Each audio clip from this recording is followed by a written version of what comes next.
pessoal, me chamo Dariane Fernandes e hoje minha colega Diana e eu viemos falar um pouco sobre duas autoras muito marcantes e super importantes na literatura feminista. Faremos também a análise, uma breve análise de um de seus contos. A primeira dessas autoras chama-se Margaret Atwood e a segunda delas é Conceição Evaristo. Bom, primeiramente nós vamos começar falando de Margaret Atwood. Ela é uma escritora canadense, né? Nasceu em novembro de 1939, hoje com 81 anos de idade.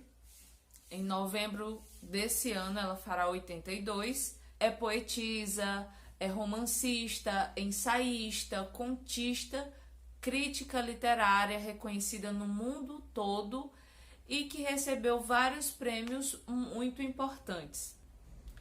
A carreira de Margaret começou muito cedo. Ela decidiu que gostaria de seguir carreira como escritora ainda aos 16 anos, quando ela começou a publicar poemas no jornal literário da faculdade. Ao longo de sua vida, ela foi escrevendo várias obras, das quais eu acho importante destacar aqui o Conto de Aia, vulgo Grace, e A Mulher Comestível. Ah, Dariane, mas ela só escreveu essas 3 obras? Não, ela escreveu várias outras obras, incluindo estas que eu acabei de citar para vocês. Além disso tudo, ela é bacharel em artes e inglês e estudou filosofia e também francês. Ah, mas eu não conhecia essa autora. Bom, aqui no Brasil, ela só se tornou mais conhecida quando uma de suas obras se transformou em série de TV, que é o caso do Conto de Aia, que é esta série aqui que eu vou mostrar para vocês, que se chama The Handmaid's Tale. Eu acho que é assim que se pronuncia. The Handmaid's Tale. Disponível em algumas plataformas digitais como Netflix, Globoplay, Prime Video, enfim. Bom, Margaret é declaradamente feminista e é conhecida também, principalmente, porque nas obras que ela escreve são encontradas personagens femininas muito corajosas, cheias de garra e de muita determinação, que ao mesmo tempo que elas são isso, elas são impedidas de viver plenamente por conta do patriarcado, que é representado de forma bem severa em suas obras. E o conto escolhido para falar nesse vídeo de hoje é o conto que tem por título Peso, que está presente no livro Dicas da Imensidão. E esse conto ele vem expor para nós leitores um tema bastante sério e bem recorrente, presente na sociedade desde sempre, que é o feminicídio, a violência doméstica e a diferença de gêneros.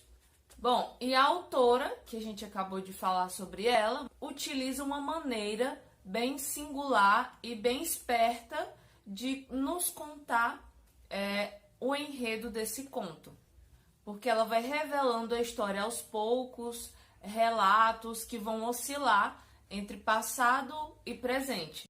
O conto ele vai ser narrado em primeira pessoa e vai ser narrado através de uma perspectiva de uma mulher marcada pelo cansaço, pela fadiga e a desesperança em relação à bondade do ser humano.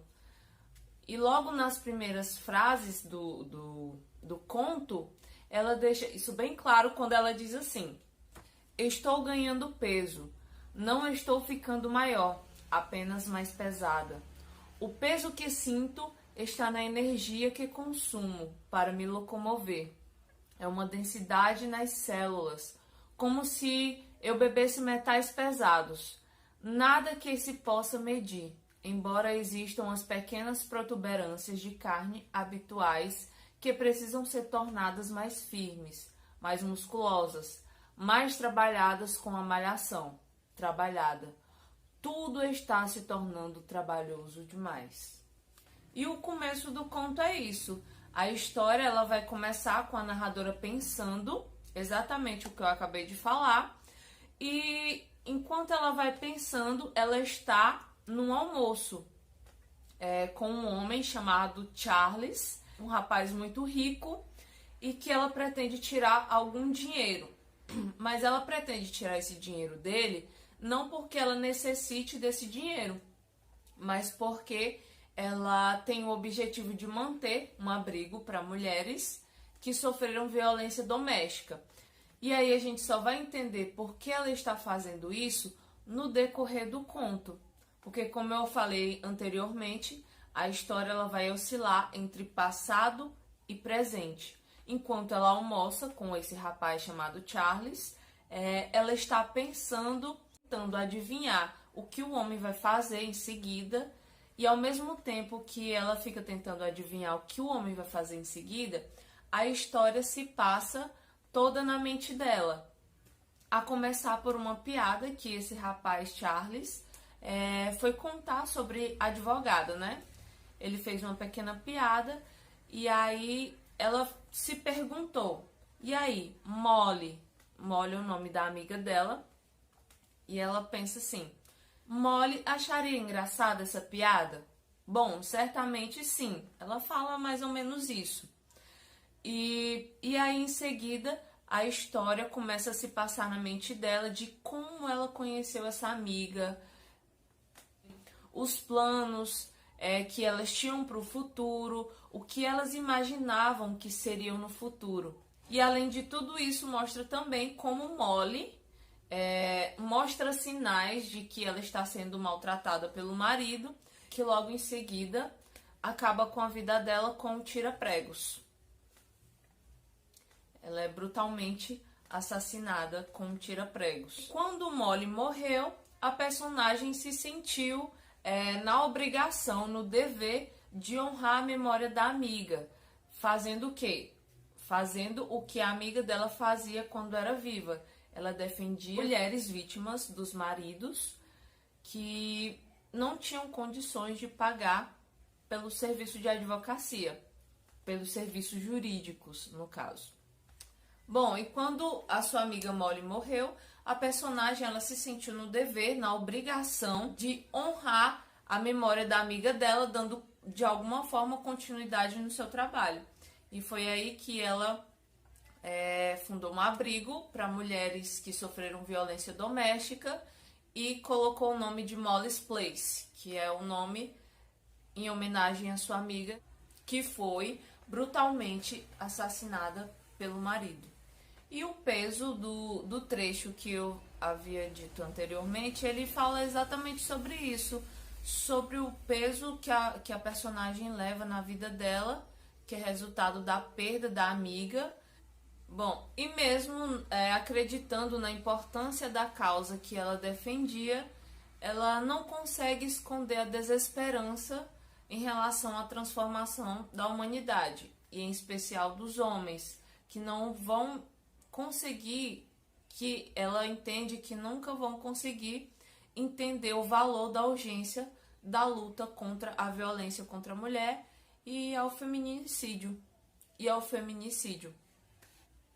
Bom, esse conto é extraordinário exatamente por isso, porque ele vem denunciar, ele vem escancarar para nós leitores sobre essa violência bem recorrente no nosso dia a dia.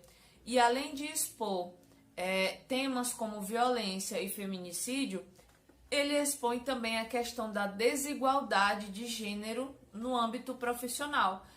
Porque em uma parte do conto, quando o rapaz está contando uma piada para a personagem, ela vem à mente dela de como ela conheceu a sua amiga. Ela pergunta, como eu já havia falado, ela pergunta se a Molly teria rido daquela piada, e ela diz que certamente sim.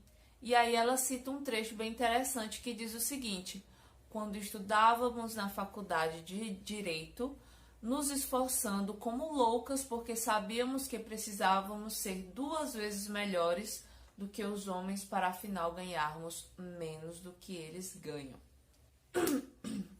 Esse é o trecho que nos mostra a desigualdade de gênero e a desvalorização aos serviços femininos, né? Mas é interessante pensar que, apesar de todo o ceticismo da narradora quanto a essas temáticas, a personagem ela ainda é determinada a seguir o projeto adiante.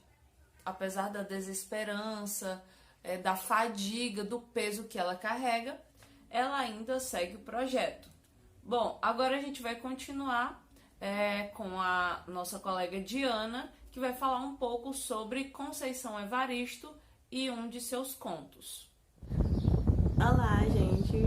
Vocês já viram a primeira parte deste vídeo com a apresentação do conto Peso, da Margarete, que foi feita pela Dariane, e a apresentação da nossa dupla. Então, eu me chamo Diana e, dando continuidade a este trabalho magnífico, eu falarei um pouco sobre a escritora brasileira Conceição Evaristo.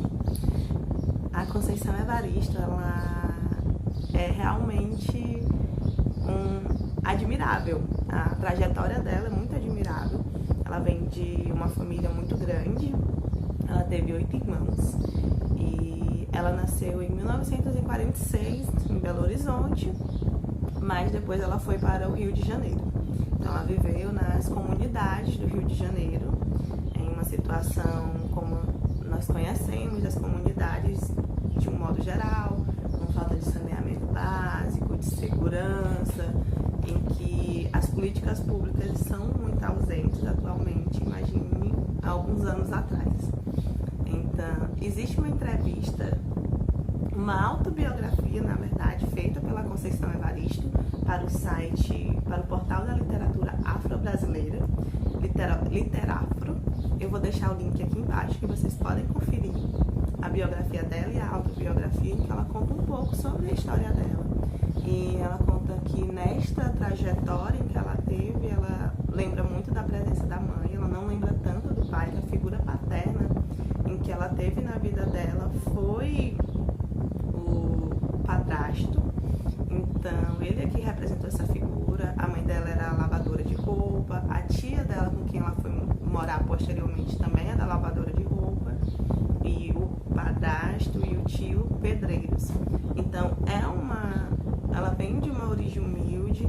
Ela começou a trabalhar muito nova, ela tinha 8 anos de idade quando ela começou a trabalhar em casas de família.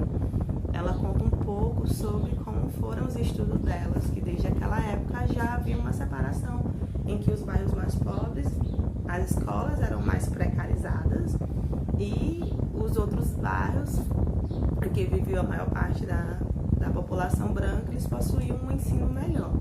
Então, como a mãe dela gostaria muito de que ela e os irmãos aprendessem a ler, eles estudavam nessa escola que não era perto de casa, em busca de exatamente de um ensino de melhor qualidade.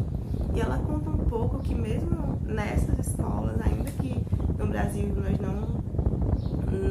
não tenha havido uma lei que legalizasse o apartheid, ela menciona que vivenciavam um apartheid escolar, porque as crianças brancas, com um pouquinho mais de condições, mais parecidas com anjos, elas estudavam no primeiro andar da escola, elas participavam das apresentações, e as outras crianças que eram pretas e que não vinham de famílias com um pouco mais de dinheiro, elas eram relegadas ao porão.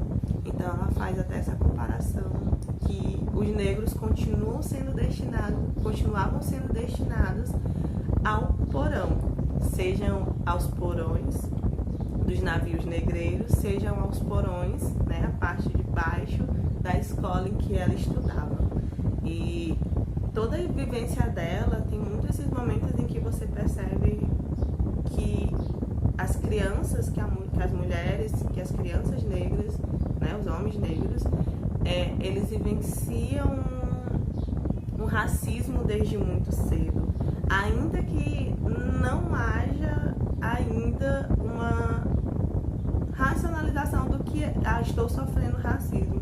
Ela já percebia que sofria racismo por ser preta e ela conta que mesmo assim ela queria estudar com os melhores professores, então que ela desde criança ela lutava contra isso, tanto que ela chegou a estudar no primeiro andar, né, junto com as outras crianças, que não foi bem recebido por alguns professores, mas que isso não fez com que ela desistisse. E eu acho que isso se reflete também na vida dela desde então, porque ela é ativista dos movimentos de valorização da cultura negra e ela estreou na literatura em 1990, quando começou a publicar os seus contos, os seus poemas. A primeira série, né, que é chamada de Cadernos Negros. Então, ela tem essa história de luta, de ativismo, né, da militância do movimento negro.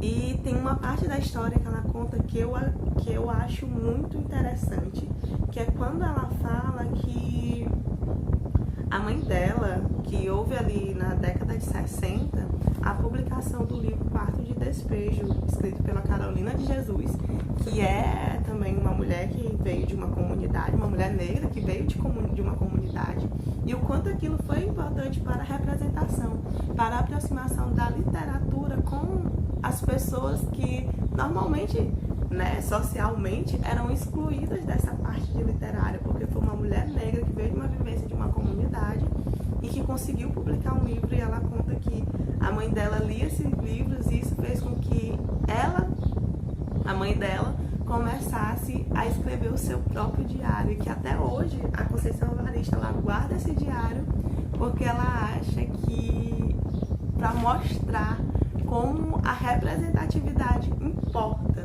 Então, é uma história muito bonita que ela já escrevia, né, desde a escola, ela sempre escreveu redações, esse tipo de coisa. Então, ela teve ali uma representatividade, ela viu essa representatividade como algo muito importante. E ela publicou diversas obras, ela publicou diversas obras, que algumas mais famosas, como Ponciá Vicêncio, que é um romance, Becos da Memória, que é um romance, o Poemas de Recordação e Outros Movimentos, que é poesia. O conto que nós iremos analisar aqui, de Ana da Venga, ele foi tirado do livro de contos Olhos d'Água, que são vários contos em uma única obra, são contos curtos, em que ela conta a vivência das pessoas da comunidade, de uma comunidade. Então, a Conceição Evaristo, ela dá uma entrevista que é muito interessante, mais uma vez eu vou deixar o link aqui na descrição, para o canal Leituras Brasileiras, em que ela fala um pouco sobre as dificuldades que ela enfrentou como mulher negra ao tentar publicar história que falava sobre pessoas negras da comunidade, porque ela conta que muitas vezes autores brancos se espelham, tiram referências da cultura negra e que eles conseguem fazer esse tipo de publicação, mas que quando são escritas pelos autores negros já não são tão bem recebidos assim. Então esse foi mais uma dificuldade que ela teve que enfrentar neste mundo como escritora, além da questão de gênero, a questão racial e a questão social. Ao longo das aulas, nós trabalhamos muito sobre isso. Nos textos que nós já lemos, nós já vimos sobre como o gênero faz com que uma obra possa ser depreciada, com que as autoras sejam analisadas mais pela questão estética, física, do que pelo aquilo que escreve. Então, foi um empecilho. Ela ainda é uma mulher negra na sociedade em que o racismo estrutural ainda é a regra, ainda sobrevive, e ela veio de uma família pobre. Então ela foi empregada doméstica, ela conseguiu passar na UFRJ, conciliou os estudos, se tornou professora, se tornou doutora em literatura comparada. Então ela realmente enfrentou diversas dificuldades ao longo de sua caminhada, mas ela conseguiu se manter firme.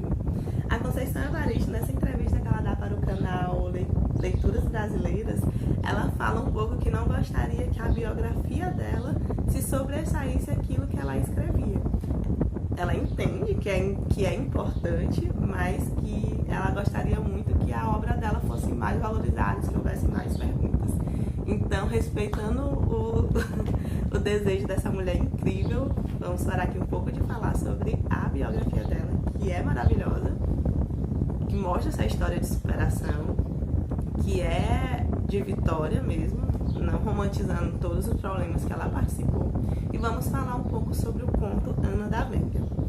Bom, Ana da Venga, como eu já falei mais uma vez, ele foi tirado do livro, lançado em 2016, Olhos d'Água, um dos contos deste livro, e ele conta um pouco sobre a vida de Ana, que é uma mulher de 27 anos, que vive em uma comunidade. Ela é casada com o chefe de uma gangue.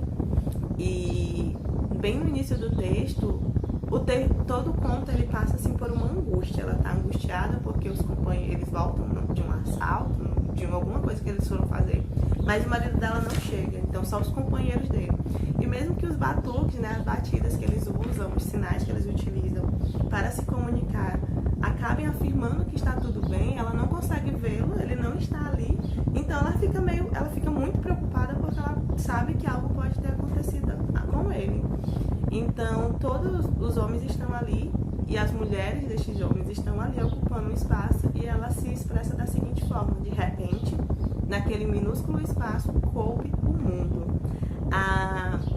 Mesmo que o conto não seja narrado de forma poética, eu acredito que a Conceição Evaristo ela conseguiu trazer muita poesia para essa narrativa, porque quando ela fala sobre os sentimentos que a Ana está sentindo, ela fala muito, você pode sentir, só por essa frase, a angústia que ela sentia, mesmo no espaço limitado de um barraco. Ela sentia como se todo o sentimento do mundo estivesse ali dentro. Então, no conto, né, ela está preocupada, o tempo todo ela faz uma retrospectiva sobre a história dela, como ela conheceu o Da Venga, que é o líder dessa gangue, e como ela o aceitou, mesmo sabendo que ele era chefe de uma gangue. E você percebe um pouco que não há muita alternativa na vida dela. Ela aceita porque ela diz que a vida é sobre correr risco, e ela corre esses riscos. Então, mesmo que no momento inicial você não se sinta, pelo menos nós que estamos num contexto diferente daquele, nós sentimos uma certa antipatia pelos personagens, você começa a entender que ela não vê muita alternativa aqui de uma vida diferente. Então ela aceita esses riscos. Durante a narrativa também ele conta pra ela que cometeu um feminicídio. Ele teve uma mulher que ela é nomeada na obra de Maria Agonia, e que ela não queria ir pra favela com ele, só queria realmente ter relações sexuais. Ela era muito cristã e eles se conheceram num presídio, né? Ela ia lá até lá, e ele conta que mandou matá-la, e ainda assim a Ana ela continua com ele. Traz essa questão do feminicídio, que já foi visto na obra Peso, que é uma coisa a ser refletida, mas que pra ela ali não determina o relacionamento dela com ele. Então, uma outra coisa também é que existe uma parte em que estão falando sobre a forma física da Ana da Venga, e como os companheiros ali da gangue do Da Venga, eles a veem de forma muito sexualizada. Tem uma parte que fala sobre o peito dela, o seio dela, o peito dela, e logo em seguida a Conceição Evaristo fala sobre como a Ana da Venga se sente com o peito apertado. Então há essa oposição entre a sexualidade e o peito como algo que encarcera muita dor, que sente muita dor. Isso é muito interessante.